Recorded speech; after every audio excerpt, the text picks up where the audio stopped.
फिर मैं अपना सवाल करूंगी। हाँ हाँ। मैंने आपको शायद लॉकडाउन में सुनना शुरू किया था। मैं कॉलेज टाइम से कथा सुन रही थी, पर मैं सिर्फ सुनती थी। मतलब उसको चरितार्थ करना या उनको सुन के कुछ ऐसा करना कि मुझे लगे मेरी प्रवृत्ति आध्यात्मिक है, ऐसा कुछ नहीं था। और मैं बहुत सारे गुरुओं को सुनती थी, सिर्फ मुझे अच्छा लगता था इसलिए। पर जब मैंने आपको सुना तो मुझे एक्चुअल पता चला कि हर इंसान को भगवान की ज़रूरत क्यों है। जो लोग नहीं समझते, कोई भी आता है, मेरा बेटा खराब है, मेरी बहू खराब है, मेरी सास खराब है, बच्चे की शादी नहीं हो रही, मतलब सब बेकार है, सब यूजलेस है। आप जो बताना चाहते हो वो कोई समझना नहीं चाहता, या पता नहीं उन्हें समझ नहीं आता।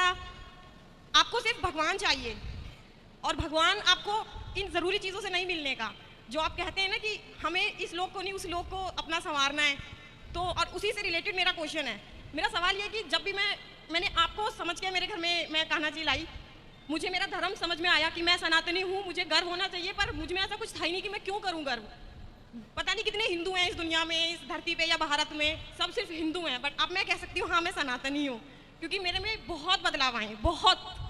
मैंने सनातन धर्म को समझने की करी। अगर मुझसे कोई बहस भी करना चाहेगा ना, तो मैं उन्हें 10 जवाब दे सकती हूँ कि मैं सनातनी हूँ और मुझे पता है मेरे धर्म के बारे में, आप ज़्यादा ना बोलो। और ये सब मैंने आप ही से सीखा। तो मैंने उस भगवान को समझने का प्रयास सिर्फ आपको देखकर, आपको सुनकर किया। आज मेरी शादी की सालगिरह है, हमारे 9 साल हो गए। मेरे पति मुझे सिर्फ इसलिए यहाँ लाए क्योंकि मैं यहाँ आना चाहती थी, और हम मतलब ना कोई प्लान कुछ नहीं, रात में थे बस कि कोई नहीं, हम कभी इतनी दूर गए भी नहीं। आज पहली बार हम खुद ड्राइव करके ये लेकर आए कि नहीं हम वहीं जाएंगे। तो मैं आपसे यही पूछना चाहती हूँ कि मैं जब पूजा करती हूँ, मेरे में कोई कामना नहीं है, कोई इच्छा नहीं है, मैं कुछ नहीं चाहती भगवान से। मेरे बच्चे ठीक है, मैं उन्हें एक अच्छा इंसान बना दूंगी, मेरी जिम्मेदारी पूरी हो जाएगी। पर मुझे उस समय से डर लगता है कि अगर मुझे मृत्यु आए या वो जो कलयुग का अंत समय आने वाला है, मैं उसमें रहना नहीं चाहती, मुझे वो बहुत भयानक लगता है। तो मुझे ऐसा लगता है कि कहीं मैं डर के मारे भगवान की पूजा तो नहीं कर रही। मतलब अगर डर है तो क्या वो सही है या गलत है, क्योंकि मैं निस्वार्थ करना चाहती हूँ, पर मुझे डर लगता है उस समय से कि मैं उस समय में रहना नहीं चाहती। प्रभु मुझे बुला लेना आप, फिर चाहे जहाँ मर्जी रखना, अपने पास रखना बस। ना मैं वापस आना चाहूँ, ना मैं उस कलयुग के उस समय को देखना चाहूँ जो लोग समझना भी नहीं चाहते। आप आज नहीं समझोगे, आने वाला समय इतना भयंकर है, आप उसकी कल्पना भी नहीं कर सकते। तो ऊपर तो कितना भयंकर रहा होगा, उस लोक में तो आप सोच भी नहीं सकते कुछ उसके बारे में। तो मेरा वो जो डर है वो गलत है या सही है, मैं यही आपसे पूछना चाहती हूँ। देखिए, हमें डरना नहीं चाहिए। आपका डर जायज़ है, पर अब आप सुन लेंगे तो ये डर भी खत्म हो जाएगा। आपने 90% तो अपने आप को ठीक कर लिया, बस 10% का जो डर है वो भी हम दूर किए देते हैं। जब भगवान श्री राम ने बाली से कहा, राम जी ने बाली को बाण मारा, हाँ जी। तो बाली गिर गया। तो बाली ने कहा कि कारण कवन नाच मोहि मारा, मैं बैरी सुग्रीव प्यारा, आपने मुझे क्यों मारा है। तो राम जी ने कहा कि अनुज वधु भगनी सुतनारी, सुनो सठ कन्या सम एचारी, इन्हीं को दृष्टि विलोक जोई, ताही वधे कछु पाप ना होई। तुमने सुग्रीव की पत्नी का हरण किया, इसलिए तुम्हें मारा। ये सब बातें खत्म हुई। फिर राम जी ने कहा अच्छा चल कुछ वरदान मांग ले बाली, जो मांगेगा दे दूंगा। तो बाली ने क्या मांगा, बाली ने कहा कि अब नाथ करी करुणा विलोकहूँ देहु जो बर मांगहूँ, जेहि योनि जन्महु कर्म बसता राम पद अनुराग हूँ। हे राम, मैं जिस योनि में जन्म लूँ, नेक्स्ट जहाँ जेहि योनि जन्म हूँ कर्म बस, मैं अपने कर्मों के बस अब जहाँ जाऊँ भेज देना मुझे, जो बनाना बना देना, पर अपने चरणों की भक्ति देकर ही भेजना नाथ, अपने चरणों से लगा कर ही भेजना। अपने चरणों की भक्ति देकर भेजेंगे तो मैं जहाँ शेर बनूँ, कुत्ता बनूँ, हाथी बनूँ, जहाँ बनूँ आपका बन के रहूँगा तो अच्छा रहेगा।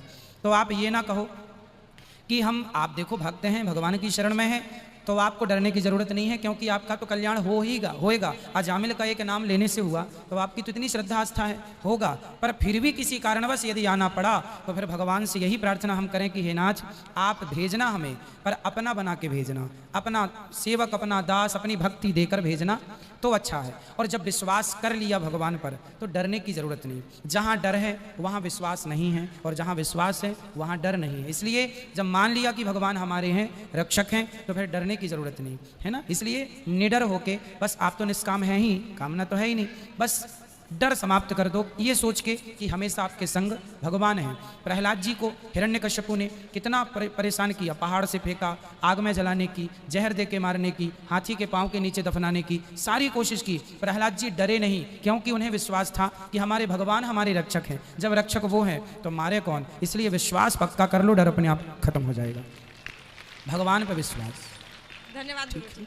खुश रहिए, खुश रहिए। गुरुजी मेरे बहुत सुंदर, अच्छा लगा आपसे बात करके। आपके जीवन में इतना सारा बदलाव हुआ। जो बहुत मैं आपको मतलब शायद मैं शब्दों में वो चीज़ कह भी नहीं पाऊंगी जो मैंने अपने आप में अनुभव किया है। मतलब अगर आप अच्छे, बहुत सारे लोग हैं जो कहते हैं कि हाँ हम अच्छे इंसान हैं, और मैं सबको यही कह के चलती हूँ कि हाँ मैं बुरी हूँ क्योंकि मैं सब कुछ कह देती हूँ। लेकिन आपसे जुड़ने के बाद जुड़ा हुआ ही कहूँगी मैं। अभी आपको मैं चाहती हूँ कि मैं आपको दीक्षा गुरु बनाऊँ, पर अभी पता नहीं लगता है कि थोड़ा और समय में उस आपके उस गुरु भाव में या उस श्रद्धा में मैं अपने आप को और भी पकाना चाहती हूँ। मैं बिल्कुल एकदम दृढ़ हो जाऊँ कि हाँ सिर्फ आप ही की मैं आपकी एक एक बात का, छोटी छोटी बात का पालन कर पाऊँ, तब मैं उस अपने आप को उस मुकाम तक ले जाऊँ। बस मैं उस वक्त का इंतजार करना चाहती हूँ। मुझे पूरा विश्वास है बिहारी जी जरूर लाएंगे, क्योंकि वो मुझे यहाँ तक ले आए जिनकी मैंने कभी कल्पना भी नहीं की थी, कभी नहीं की थी। मैं बस, मेरे पति कुछ पूछना चाहते हैं, एक बार उनसे पूछ लीजिए। एक बहुत कॉमन सा क्वेश्चन है, शायद सबने पहले किया हो। क्या घर में किसी की डेथ हो जाती है तो उनके कपड़े वो हटा देते हैं, ठीक है, क्या ये हटाना चाहिए या नहीं? क्योंकि मुझे ऐसा लगता है कि उनकी याद है जो हमारे पास है, हम उनको पहन सकते हैं। कई चीजें उन्होंने रखा हुआ पेन, हम उसको रख सकते हैं। क्या हटाना सही था वो? ना ना ना, सारी चीज़ें नहीं हटाते। उस वक्त जो व्यक्ति कपड़े पहन के जाता है, पूरा हो गया तो वो कपड़े हटा दिए जाते। ओनली वो कपड़े जो पहन के व्यक्ति मरता है, क्योंकि अब आप जानती हैं आज के युग में, इस भाषा से समझो कि आज देखिए कोरोना वायरस है, जिसको आप छू लेंगे उससे भी डर रहता है कि कहीं इन्फेक्शन ना हो जाए। उसी प्रकार ये बॉडी, जब आदमी मरता है तो बहुत सारे बैक्टीरिया तुरंत उत्पन्न हो जाते हैं बॉडी में, तो कपड़े अशुद्ध हो जाते हैं बैक्टीरिया इत्यादि के कारण। इसलिए वो कपड़े तो नष्ट करना चाहिए जो पहना है। अन्यथा जो कपड़े रखे हुए हैं घर में, वो कपड़े पिता के कपड़े पुत्र पहन सकता है, माँ के कपड़े बहू और बेटी पहन सकती है, इसमें कोई आपत्ति नहीं है। केवल वो कपड़ों की बात है जो पहन के मरा है व्यक्ति। ठीक है भाई। गुरुजी इसमें एक चीज़ मैं पूछना चाहती हूँ। फिर काफ़ी जो ब्राह्मण या पंडित लोग जो होते हैं वो कहते हैं कि अगर हम वो ना भेजें उनके साथ वहाँ तक, मतलब उनके अंतिम संस्कार तक, तो कहते हैं कि उनको उस लोक में फिर उस चीज़ की कमी रहती है। यही तो भारत की अज्ञानता है। हाँ, क्योंकि सुनने को बहुत कुछ वो मिलता है। इसलिए कहते हैं जीते जी कपड़ों का दान करना चाहिए। जो दान किया वो वहाँ मिलेगा, अब जो तुम्हारे पहने रखे हैं वो थोड़ी वहाँ मिलेंगे।